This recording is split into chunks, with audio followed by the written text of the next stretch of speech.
binigay ito sa akin ng ating Panginoon ilang araw na. At then, kinonfirm pa ng ating Panginoon sa nitong mga nakaraang araw na mas malapit na ngayong linggo. Sabi po dito, sapagkat sinabi niya sa kanyang sarili, kung mahipo ko lamang ang kanyang damit, ay gagaling ako. Amen. At alam natin kung sino ito. Tinutukoy dito. Kung ano yung istorya, mga kapatid. Pero may isang kagandahan ng salita ng ating Panginoon, binibigyan tayo ng panibagong mensahe. Katulad ng linggo, ibang mensahe. Ngayon, mga kapatid, ibinigay pa rin ng ating Panginoon itong mensahe ito. Gagamitin lang po natin siya, pero may ibang mensaheng ipinapahiwatig o ilalabas, ibibigay sa atin ang ating Panginoon. At ang aking title, One Touch is All I Need. Isang hawak lang. Mahipo ko lang, ang sabi ng babae, mahipo ko lang. Amen. At ito po ay makikita po natin, ito'y kwento, napaka-iksing istorya. Ito ay istorya sa loob ng istorya. Alam niyo, kapatid? Kasi ang una dito ay may papagalingin natin, may pupuntahan ng ating Panginoon. Then, biglang sumingit yung babae. Kaya nagkaroon ng istoryang ito, mga kapatid, na yung inaagasan. Ano po? Pero iba talaga parang kumbaga sa parang side quest ni Lord. Ayan. Meron siyang pinaka-prime mission na pupuntahan, pero biglang merong isang side quest. Side quest, sa mga ibig sabihin yung, naintindihan niyo ba yung side quest? Ibig sabihin ng side quest, mga kapatid? Parang isa-isa, kasi mga gamers na tayo kaya, yun yung mga gamit natin. Kumbaga sa isang mission, mga kapatid, ay meron pang maliit, mga kapatid, na yun yung pinaka-priority. Hindi yun yung pinaka-priority ng ating Panginoon. Pero dahil dumating, nag-arise yung occasion na yun, ginawa po yan ng ating Panginoon at pinulfill. So, ang sabi po dito sa Marcos, dito po natin makikita, yan po ay nakatala sa Mateo, sa Marcos at sa Lucas. At ang sabi po dito, kasama rin doon ang isang babaeng 12 taon nang dinudugo. Kasi may dumating po sa kanyang isang tao na sabi doon, nagmamakaawa sa ating Panginoon na Lord, mamatay na yung anak. Isasama kita para pagalingin. At tumayo ang ating Panginoon, ang sabi diyan sa kwento, tumayo ang ating Panginoon, at habang papunta ang ating Diyos, si Jesus Christ, sa tahanang yun, biglang merong isang babaeng sumulpot. Sumingit, mga kapatid. Maraming tao, sabi diyan, maraming tao, sabi ng kwento, pero merong isang babaeng ito na makita po natin, mapapansin natin na merong isang mapupulutan po natin ng aral. Sabi po diyan, kasama dun sa mga tao na nagkakagulo po sa ating Panginoon. Tandaan po natin, kapag si Jesus, noon sa panahon ng ating Panginoon, nung siya'y nandito pa sa lupa, kung saan nandun ang ating Panginoon, nagkakagulo ang mga tao. Amen. Yung iba'y isisero, yung iba'y nakikichismis, yung iba'y nakikisiksik, at yung iba'y may mga pangangailangan, meron silang sakit, meron silang gustong makuha sa ating Panginoon. Yung iba naman, ang gusto nila makapakarinig ng pangangaral ng ating Panginoon. Iba't iba pong mga kadahilanan kung bakit nila pinagkakaguluhan ng ating Panginoon. Yung iba naman, mga Pariseo, humahanap ng mali sa ating Panginoon. Alam niyo po ba, mga kapatid, na kapag tayo ay naging lingkod ng ating Panginoon, parang katulad din tayo ng Jesus Christ. Meron din mga taong magiging critic natin. Mga kritiko, ay, kala ko ba yan ay mananampalataya? Akala ko ba yan ay Kristiyano? Hindi na po yan bago. Huwag niyong ipag-pray na mawala yan. Amen. Kasi pag pinag-pray niyo yan na mawala yung mga taong yan, mga kapatid, alam niyo, magiging kampante kayo sa pananampalataya kasi walang nakatingin sa inyo. Amen. Magiging salamin po natin sila. Salamin. Sabi ng kanta. Amen. Magiging salamin natin, mga kapatid, yung mga taong yan. Kasi kapag nakagawa tayo ng mali, sila agad yung unang nagbo-broadcast . Siyempre, para maging maingat tayo, huwag tayo gagawa ng mali. gumawa tayo gumawa tayo sa kalooban ng ating Panginoon para wala silang makitang kamalian. Amen. Kaya huwag natin ipag-pray na mawala. Lord, mawala na ito. Yan mo, si Lord nga pinapabayaan lang eh. Di ba? Si Lord nga pinapabayaan. Minsan nga, tinetesting-testing niya yung karunungan ng mga Pariseo. At nakikita niya, wala talaga. Amen. Kaya, ang mga tao, kapag nandiyan ang ating Panginoon, nagkakagulo po yan. Iba't ibang intention kung bakit nila pagkakaguluhan ng ating Panginoon. At isa sa sandaling yun, merong isang babae. Isa sa mga gustong lumapit sa ating Panginoon. Ang sabi po dito sa sunod na verse, hirap na siya sa sakit na yon. At marami ng doktor ang sumuri sa kanya. Naubos na ang kanyang ari-arian sa paggagamot, ngunit hindi pa rin siya gumaling. Sa halip, lalo pang lumala ang kanyang karamdaman. Pero ang tibay ng babae. 12 taon na inaagasan. Labas ng dugo. Ibig sabihin, talagang mayaman. Mayaman yung babae. Meron po talaga siyang kakayanan. Kasi ang hirap nun, 12 taon. Sino dito yung pag nagkaka-period ay hirap na. Sa mga babae, talagang isang linggo lang ay talagang galit ka na sa buong mundo. Sa lahat ng nagalit na, talagang mainit ang ulo. Amen. So, ang sabi po dito mga kapatid, na hirap na sa kanyang sakit, talagang mahirap. Kasi sakit to, karamdaman ito eh. Sino pong nasasarapan sa karamdaman? Amen? Wala naman tao sigurong nasasarapan sa karamdaman. Ang karamdaman, sakit po talaga yan. Kaya tinawag na sakit. Kasi masakit po talaga kapag meron po tayong karamdaman. At mas lalo na ito sa babaeng ito. 12 years na daladala po niya yung kanyang nararamdamang hirap. Pero ito yung kagandahan. Nang mabalitaan niya ang tungkol kay Jesus, nakipagsiksikan siya. Nakipagsiksikan siya hanggang sa makalapit sa likuran ni Jesus at hinipo ang damit nito. Kasi sa isipan ng babae, ang sabi ng 28, sapagkat iniisip niyang mahipo ko lang ang kanyang damit, gagaling na ako. Praise the Lord. So, yung kanyang paniniwala sa ating Panginoon, hallelujah, hindi lang basta paniniwala, pananampalataya. Amen. Hindi lang basta narinig niya. Talagang nung marinig niya ang ating Panginoon, nagkaroon siya ng isang malaking pananampalataya sa kanyang puso, mga kapatid. Kasi matunog na ang pangalan ng ating Panginoon, si Jesu Cristo. Kaya pag merong nagsisigaw, ang ating Panginoon kasi may advance party yan.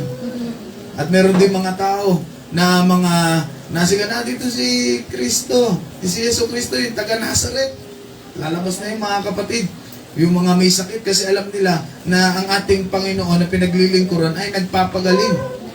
Amen. At gumagawa ng mga himala. Kaya bantog ang pangalan ng ating Panginoon at maaaring ang babaeng ito ay narinig niya na darating ang ating Panginoon. So base sa binasa po natin, kung ilalagay po natin, amen, yung ating kalagayan sa sitwasyon ng babae, ano kayang pakiramdam natin? Una muna dun sa karamdaman. Kung ilalagay natin yung sarili natin sa kalagayan ng babae, 12 taon na inaagasan, ano kayang pakiramdam yun, mga kapatid? Ano kaya yung pakiramdam niya araw-araw na nakikipag-battle siya dun sa kanyang karamdaman? Ano kayang feeling?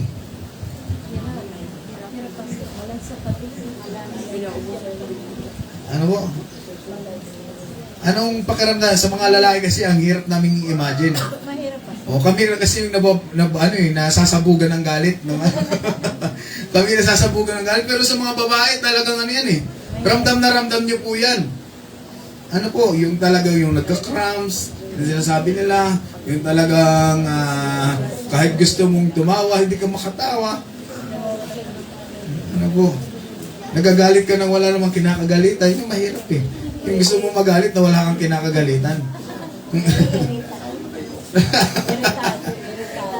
Iritado. Yung may mahirap. Datawa si Darwin, no? Parang may sasabi. Gusto ko ipahiwatig lang. Amen. Sa amin, mga kapatid, akin mga kapatid, kung babasahin ko lang, kung talagang internalize ko, ilagay ko yung sarili ko dun sa kalagayan ng babae, panigurado ko sobrang hirap mga kapatid. Amen. Kasi akalain nyo mga kapatid, hindi mo na magawa yung normal na bagay, hindi mo na magawa yung normal mga kapatid na buhay dahil sa karamdaman na meron ka. At isang banda pa mga kapatid, iniisip ko, pinagbubulay-bulayan ko na naihihiya na rin siguro itong babaeng ito na sa kanyang mga kamag-anak, sa mga tao sa kanyang paligid. Kasi yung karamdamang ito, hindi naman mahirap i-treat ng sarili lang eh. Kailangan mo pa rin ng mga tao na nasa paligid mo. At kaya siguro ipinapaandar na niya yung kayang kayamanan. Ano po, may mga nagpapasama siya, then doon sa mga doktor na pupuntahan niya kasi hindi niya kayang mag-isa. Pero salamat na lang mga kapatid, siguro sa kwento na ito na yung pagkakataon na last na. Siguro ito na yung pinakahuli, 12 years mga kapatid, gaano karami ang pera nito. Kung gagamutin niya mga kapatid yung kanyang sagot, yung kanyang sakit na, ang sabi dyan, hindi nga gumagaling, lumalala pa. Imagine nyo yung babae mga kapatid, payat na to siguro. Ang dami ng pasa sa katawan kasi labas ng dugo eh. Kaya, sa maiksing istoryang ito mga kapatid, makikita po natin yung malaking katotohanan. Makikita po natin, inireveal ng isa sa mga inireveal ng istoryang ito mga kapatid, na ang kayamanan po ay hindi makakapagpagaling ng lahat ng karamdaman. Amen. Kaya sinabi ko po sa inyo kanina na mas mahalaga po ang kalusugan kaysa sa kayamanan. Ano po? Na ang kayamanan ay hindi kasiguraduhan sa buhay. Kahit meron ka nito, hindi mo mapupulfill lang yung sarili. Hindi ka magiging sigurado sa iyong sarili na kapag meron kang kayamanan, ay okay na ang lahat. Amen? Paano pag nagkasakit ka? Kilala niyo mga kapatid, yung founder ng Apple, pinakaunang founder ng Apple mga kapatid, si Steve Jobs. Alam natin mga kapatid, magkano ang isang iPhone? Nasa 70 to 100K. Isang cellphone lang yan, brand new. Pero yung kayamanan ng may-ari, hindi po ito pagaling sa kanyang karamdaman. Amen. At isa pa mga kapatid na ipinapakita ng istoryeng ito na ang kayamanan po mga kapatid ay pansamantala lamang. Amen? Pansamantala lamang ang kayamanan dito sa mundo. Dumadating ang panahon, dumadating ang pagkakataon, sitwasyon ng buhay po natin na ang kayamanan ay hindi po mananatili. Dahil tayo ay hindi rin mananatili. Amen? At isa pa, sa nakita ko mga kapatid, na ang kayamanan po ay hindi makakapaghatid ng tunay na kaligayahan. Amen? Hindi po makakapagdala sa atin sa tunay na kaligayahan, kagalakan. Kaya ito yung pinakamagandang prayer na gagawin po natin o gawin natin mga kapatid, na manalangin po tayo na tayo po ipagpalain hindi lamang sa pinansyal, kundi humingi tayo ng pagpapalang kalusugan, humingi tayo ng pagpapala sa kapayapaan ng ating sarili, kagalakan, kasiyahan, at kakontentuhan. Kala kasi natin minsan ang blessing po mga kapatid ay para lamang sa pinansyal. Hindi po mga kapatid, ang blessing ng ating Panginoon, mga kapatid, ang pagpapala ng ating Panginoon ay hindi lang nakatuon sa pinansyal po natin, kundi ang pagpapala ng ating Panginoon ay sa lahat po ng aspeto. Amen. Maraming may mga pera, pero wala po silang kapayapaan. Maraming may mga kapayapaan, pero wala silang kakontentuhan. Di ba parang medyo magkaano yun? Payapa ka, pero hindi ka marunong makontento. Siguro pansamantala lang ang kapayapaang yun. Kaya ipag-pray natin sa ating Panginoon ang mga bagay na yan. Humingi tayo sa ating Panginoon ng nararapat na pagpapala. Hindi lamang lagi sa financial, kundi lagi mga kapatid sa lahat ng bagay, lagi nating ipanalangin yan. Katulad pag wala si Kuya Dindo Kapag nagpe-pray si Kuya Dindo, hindi lang naman di ba? Nakita natin kung paano mag-pray si Kuya Dindo. Kahit sa pagkain, sama-sama lahat. Talagang full package yun pag nanalangin Ano Ate Dana?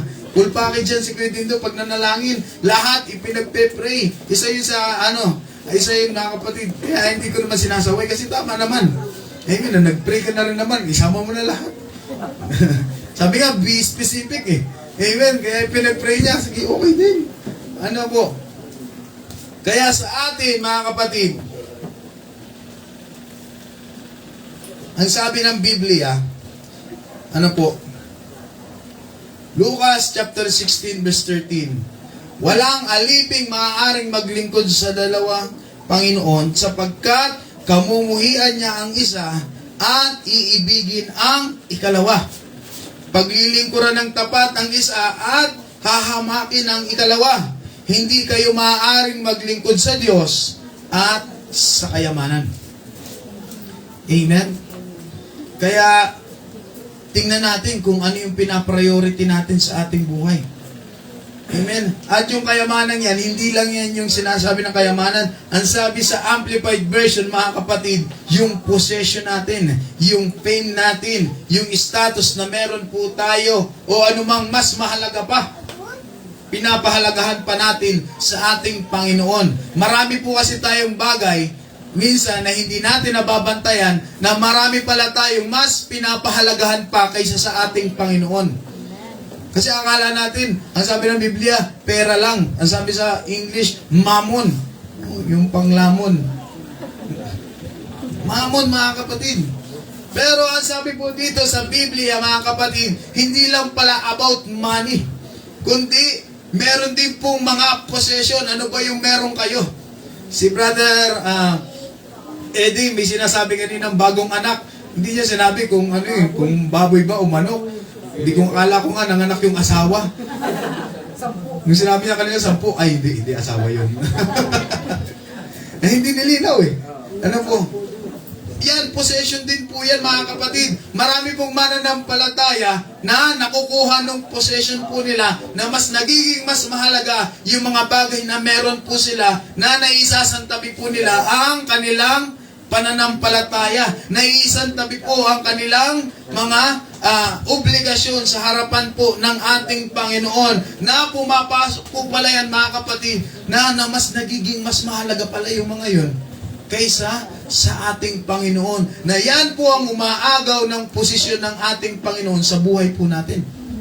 Hindi lang kayamanan, yung mga ari-arian natin, yung kasikatan natin, o yung estado ng buhay po natin. At ang sabi diyan, hindi pa natatapos diyan, kung ano pa man ang mga umaagaw sa buhay po natin, sa posisyon ng ating Panginoon, ay hindi karapat-dapat mga kapatid. Kasi kung anumang bagay na mas nagiging mas mahalaga sa ating Panginoon, yun po yung nagiging Diyos natin. Pwedeng trabaho. Amen? Pwedeng yung cellphone natin. Pwedeng yung internet. Pwedeng yung pag-aaral natin. Pwedeng yung business natin. O ano pa bang meron sa atin mga kapatid na ginagawa tayo na mas mahalaga, mas nagiging mas mahalaga sa ating Panginoon ay iyong nagiging Diyos. Tandaan po natin yan. Hallelujah. Ang mensaheng ito mga kapatid, napaka maiksi lang ito kagabi. Pero binabalda ko ni Lord. Amen. Itong bigay mo, itong sabihin mo, itong sabihin mo. Amen. Kasi dalawang ginawa kong preaching Yung una dun sa krusada, tapos ito mga kapatid. Pero ito yung atake ng ating Panginoon. Ito po yung ito po yung mensahe ng ating Panginoon sa atin ngayon. Marami po dito na katulad ng babae. Mga kapatid, marami po sa atin ngayon lahat, ang bawat isa sa atin ngayon mga kapatid, maraming katulad ng babaeng inaagasan. Nakikita po ng Diyos at napapansin ng ating Panginoon na hirap ka na. Ito yung direktang mensahe ng ating Panginoon sa oras na ito. Kita ng ating Panginoon na nahihirapan ka. Kita ng ating Panginoon na para kang katulad ng babaeng inaagasan na meron kang daladala ngayon. Hanggang sa ngayon may daladala ka mga kapatid. Hallelujah, na nagpapabigat po sa iyo. Kita ng ating Panginoon, hallelujah, napapansin ka ng ating Diyos, hindi ka nakakaalis sa tingin ng ating Panginoon. Lagi kang pinagmamasdan ng ating Diyos, kapatid, kaibigan. Alam ng Diyos ang iyong paghihirap. Alam ng ating Panginoon na may dinadala ka taon na. Alam ng ating Panginoon, nakikita ng Diyos mga kapatid, na meron kang mga pasan-pasan, na meron kang hila-hila na nagpapahirap po sa iyo. At marami po tayong nilalapitan at marami tayong ginagawang paraan, pero bakit ba parang mas lalong nagiging mahirap? Katulad ng babae. Pumunta siya sa mga doktor, sa mga kilala po niya, pero hindi nagbigay ng lunas ang mga bagay na yon, bagkos mas lalong nagpahirap sa kanya. Gumagawa siya ng kapamaraanan para sa kanyang sarili. Nakala niya yun yung tama. Pero mga kapatid, kaibigan, nakikita ng ating Panginoon ang kalagayan mo, ganyan ka rin ngayon. Hindi ko alam kung sino yung pinapatungkol ng ating Panginoon. Pero kagabi pa niya sinasabi sa akin to mga kapatid. Kagabi pa niya binibigkas sa akin to na merong taong ganito ngayon sa oras na ito mga kapatid. Na hirap na. Nakita ka ng ating Panginoon. Hallelujah. Kitang-kita ka ng ating Panginoon. Nararamdaman ng Diyos yung nararamdaman mo. At matagal mo na yung itinatago sa Kanya.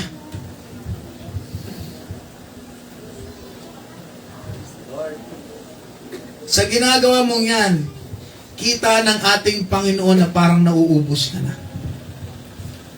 This is a direct message mga kapatid.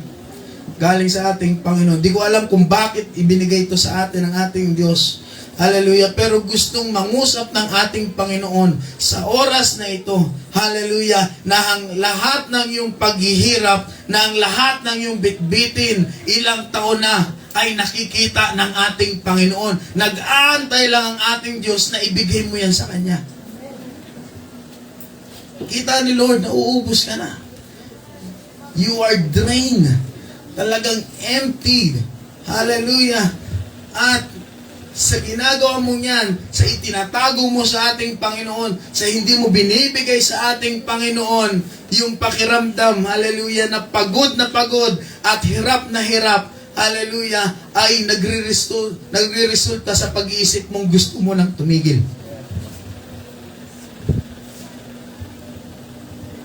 Na para bang gusto mo nang huminto sa mga ginagawa mo sa pananampalataya at sa buhay na ito. Alam mo mga kapatid, alam mo bang alam yan ng ating Panginoon?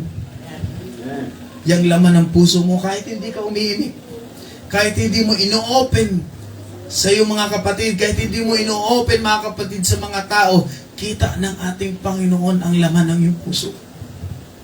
Hallelujah. Hindi ko alam mga kapatid kung bakit ito yung mensahe ng ating Panginoon. Pero alam ko mga kapatid na ang mensahe ito ay napapanahon at kailangan ng bawat isa po sa atin. Hallelujah. Alam ng ating Panginoon mga kapatid, hallelujah, yung mga pagpapagal na ginagawa mo. Alam ng ating Panginoon ang lahat ng pamamaraan na ginagawa mo mga kapatid. Pero ito lang yung gustong sabihin ng ating Panginoon sa iyo. I-surrender mo na yan. Isuko mo na ang lahat na yan at ibigay mo sa ating Panginoon. Buong ipagkatiwala mo sa ating Panginoon. Hallelujah. Katulad ng babae mga kapatid. Hallelujah. Nandun na siya eh. Nandun na siya sa punto ng buhay niya na mauubos na ang kanyang kayamanan. Pero dahil merong Diyos na dumating, merong Kristong dumating mga kapatid, yung lahat ng bigat, Hallelujah. Lahat ng pamamaraan na ginawa niya para mag-survive, lahat ng pamamaraan na ginawa niya para manatili ay, hallelujah, nakakita siya ng liwanag. Nakakita siya ng ilaw, nakakita siya mga kapatid ng pagkakataon na ito na yun. Ito na. Hallelujah. Ito na po yung pagkakataon mga kapatid na isuko na natin ang lahat sa ating Panginoon. Alam ng Diyos na mabigat na yung pinagdaraanan mo. Alam ng ating Panginoon, hallelujah, na meron kang mga sakbit, meron kang mga bitbit, hallelujah, meron kang mga hilahin sa buhay mga kapatid na ayaw mo isurrender sa ating Panginoon. Ito na po yung oras kapatid, kaibigan, na kailangan mo yung isuko sa ating Panginoon. Ayaw na ng ating Diyos na nakikita kang naghihirap. Ayaw na ng ating Panginoon na nakikita ka mga kapatid, hallelujah, na lumuluha. Ayaw na ng ating Panginoon na nakikita ka mga kapatid na napipilitan lang sa paglilingkod. Ang gusto ng ating Panginoon, malaya ka, hallelujah, na may kagalakan ka, na may kasiyahan ka, na naglilingkod sa ating Panginoon. Kaibigan, kapatid, kung ang mensahe ng Diyos, hallelujah, ay para sa iyo, i-surrender mo na ito.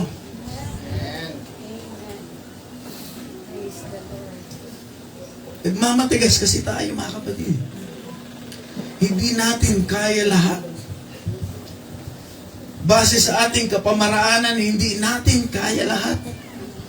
Kasi ang ating Panginoon lang ang nakakaalam ng mga solusyon, ng mga kasagutan, hallelujah, sa lahat ng ating mga ginagawa.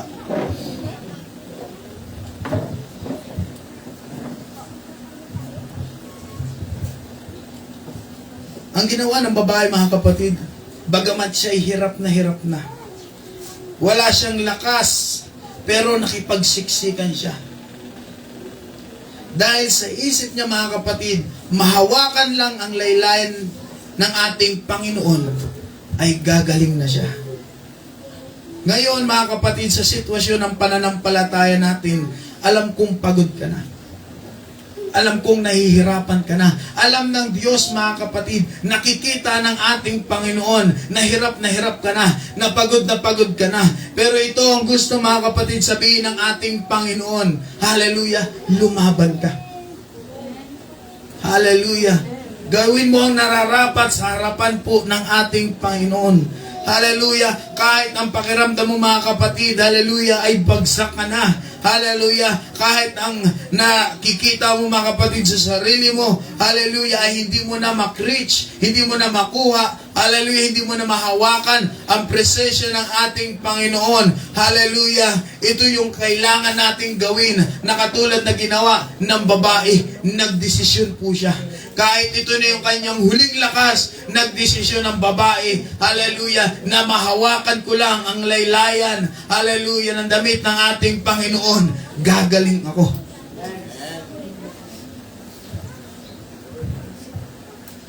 Hallelujah. Sa ating mga kapatid, hallelujah, ito yung lagay natin sa isipan natin. Pagod ka na, di ba? Hirapan ka na, di ba? Nasasaktan ka na, sugatan ka na, luhaan ka na. Pero ito yung gustong gawin mo, gustong ipagawa sa atin ng ating Panginoon. Hallelujah. Hipuin natin yung presensya ng ating Panginoon. Magbigay tayo, talagang i-master natin yung buong lakas natin. Lord, hallelujah. Nahihiya ka na eh. Hallelujah, wala ka nang nagagawang maganda sa ating Panginoon. Wala ka nang nagagawang maayos sa harapan ng ating Panginoon. Pero nandito, mga kapatid, yung time na magdesisyon po tayo, mga kapatid. Hallelujah, na ating mahawakan man lang ang banal na presensya ng ating Panginoon. Hallelujah. Ay magkakaroon po ng malaking pagbabago. Hallelujah, isurrender natin ang ating sarili sa ating Panginoon at hawakan natin, mga kapatid. A single touch can make a difference. Once na matap mo ang presensya ng ating Panginoon, malaking pagbabago ang mangyayari sa iyong pananampalataya. malaking pagbabago ang mangyayari sa iyong buhay, mga kapatid. Hallelujah. Yung nahihirapan mong pakiramdam, yung napapagod mong pananampalataya, yung sugatan mong, hallelujah, pananampalataya ay muling papagalingin ng ating Panginoon, na muling papalakasin ng ating Panginoon. Hallelujah. Ang kailangan lang po natin gawin, hallelujah, ay hanapin ang presensya ng Diyos. Hallelujah. Mag-tap tayo sa presensya ng ating Panginoon. Matagal ka na kasi na ang iyong kamay ay parang pagod na ayaw mo na lumapit sa presensya ng ating Panginoon. Matagal ka nang nagtatago sa presensya ng ating Panginoon. Kaya po tayo nanghihina. Kaya marami tayong mga bagay na mas lalong nagpapalugmok sa atin kasi hindi natin hinahanap ang presensya ng ating Panginoon. Hallelujah. Mahawakan lang natin ang presensya ng ating Panginoon. Ang sabi ng Biblia, mga kapatid, nung mahawakan ng babae yung laylayan ng damit ng ating Panginoon, ang sabi doon, naglabas ng kapangyarihan ng ating Panginoon. Naglabas ng kapangyarihan ang ating Panginoon. Kung gusto nating magbago yung buhay po natin, mga kapatid, kung gusto po nating magkaroon ng isang malaking pagbabago sa ating buhay, sa ating pananampalataya, mga kapatid, hawakan mo ang presensya ng ating Panginoon. Hayaan mong mag-release ng kapangyarihan ng ating Panginoon, mga kapatid. Hingin mo ang kapangyarihan ng ating Diyos. Hallelujah. Let the Lord release His power over you. Hallelujah. Hayaan mo ang kapangyarihan ng Diyos, mga kapatid, ang siyang bumalot sa iyo. Pero hindi magre-release ng kapangyarihan ng ating Panginoon kung hindi mo hahawakan ang kanyang presensya. Hindi magre-release ang ating Panginoon ng pagpapala, ng kagalingan, ng kalakasan, ng kagalakan, hallelujah, ng kaligayahan, mga kapatid, kung hindi ka hahanap sa presensya ng ating Panginoon, kung hindi mo hahanapin, kung hindi ka makikipagsiksikan, kung hindi ka makikipagbalyahan, hallelujah, para mahawakan ang presensya ng ating Panginoon, hindi magbabago ang iyong buhay. Hallelujah. Ngayong alam na natin, mga kapatid, ang kailangan natin, hallelujah, kailangan natin yung pananampalataya natin ay muling palakasin. May mga pananampalatayang ditong matagal ng tulog. Matagal nang hindi nakakaranas ng pagkilos ng banal na presensya ng ating Panginoon. Matagal na, hallelujah, na hindi nagsasalita ng iba't ibang wika.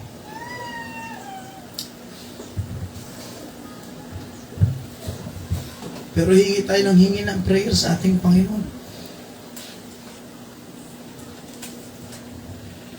Kung gusto po natin, mga kapatid, ng magkaroon, hallelujah, ng pagbabago sa buhay natin, magkaroon, hallelujah, ng pagkilos ang Diyos sa buhay natin, mga kapatid, hallelujah. Ito lang po yung kailangan natin. Matouch natin ang presensya ng ating Panginoon. Mahawakan natin ang presensya ng ating Panginoon. Wala nang ibang mensahe ang ating Diyos sa oras na ito. Ito lang yung binigay ng ating Panginoon sa akin nung kagabi. Yes! Ang gusto lang ng ating Panginoon, mga kapatid, hallelujah, ay gumawa tayo ng isang malaking hakbang sa atin. Napapagod man tayo, mga kapatid, tanggalin mo yung kapaguran mo. Hallelujah, nahihirapan ka man, tanggalin mo yung kahirapan mo, mga kapatid. Nagugulumihanan man ng iyong isipan, tanggalin mo yan. Hallelujah. At hayaan na lumapit ka sa ating Panginoon. Hingin mo ang kapangyarihan ng ating Panginoon. Hallelujah. I-release ng Diyos ang kanyang kapangyarihan sa iyo at sa iyong buhay, mga kapatid. Hallelujah. Maramdaman mo muli ang pagkilos ng presensya ng Diyos sa iyo. Yan ang gustong mensahe ng ating Panginoon. Ang dinadalang mensahe ngayon, mga kapatid, ay lumapit ka sa ating Panginoon. Matagal ka nang hinahanap ng ating Diyos. Gustong-gusto ka na, hallelujah, mahawakan ng ating Panginoon. Matagal na, marami ng mga bagay na dapat na i-release pa noon. Pero Pero dahil hindi tayo, mga kapatid, lumalapit, hindi tayo naghahanap, hindi mai-release ng ating Panginoon ng kanyang kapangyarihan. Hallelujah. Hindi mai-release ng ating Panginoon, hallelujah, yung pagpapalang nararapat sa iyo. Hindi mai-release ng ating Panginoon, mga kapatid, yung kagalingan na dapat sa iyo. Hindi mai-release ng ating Panginoon, mga kapatid, hallelujah, yung kalakasan na hinihingi mo, yung mga panalangin mo, mga kapatid. Hindi mai-release ng ating Panginoon. Dahil bakit, mga kapatid? Mas inuuna mong pakiramdaman yung iyong kapaguran, yung iyong kahinaan, hallelujah, yung iyong mga pagkukulang. Ito, mga kapatid, yung pagkakataon ngayon na nananawagan ng ating Panginoon, hallelujah, na hanapin mo ang presensya ng ating Panginoon. At sa oras na ito, hallelujah, kakatagpuin ka ng ating Diyos, hallelujah. Ano mang gawin po natin, hallelujah, ano mang, hallelujah, ating, hallelujah, isipin ngayon, mga kapatid, patungkol sa ating Panginoon, kakatagpuin po ito ng ating Diyos. Oh, hallelujah. Hallelujah. Ito na yun, mga kapatid. Ito na yung mensahe ng ating Panginoon. Wala na akong idadagdag. Ito na yun. Ito na yung gustong iparating sa atin ng ating Panginoon. Hallelujah.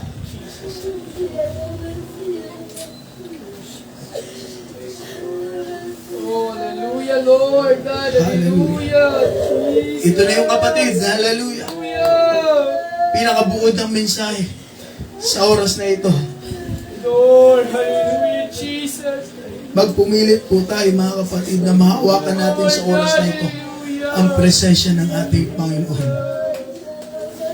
Oh, hallelujah, Diyos, ang makapangyarihan sa lahat. Salamat sa iyong mensahe, Panginoon Jesus. Glory, Jesus. Lord, hallelujah. Alam ko, Panginoon Jesus, na nakikita mo ang aming pangangailangan, Panginoon Jesus. Salamat, Lord, sa mensaheng ito, Panginoon Jesus, na idinala mo sa amin. Lord, hallelujah, sa oras na ito nananalangin kami. Katagpuin mo ang bawat isa sa amin, Panginoon Jesus, na makita namin, hallelujah, na mahawakan namin ang iyong banal na presensya, Panginoon Jesus. Hallelujah, hallelujah. Oh, hallelujah, hallelujah. Tumapit tayo sa ating Panginoon, mga kapatid. Hallelujah, hallelujah. Ito lang yung mensahe ng ating Panginoon. Napakaiksi ng mensahe ng ating Panginoon sa oras natin ito. Hallelujah, hallelujah. Hallelujah, Jesus. Hallelujah. One touch. Hallelujah. In His presence. Hallelujah. That is all we need. Yun yung ating, hallelujah, kailangan, mga kapatid. Hallelujah.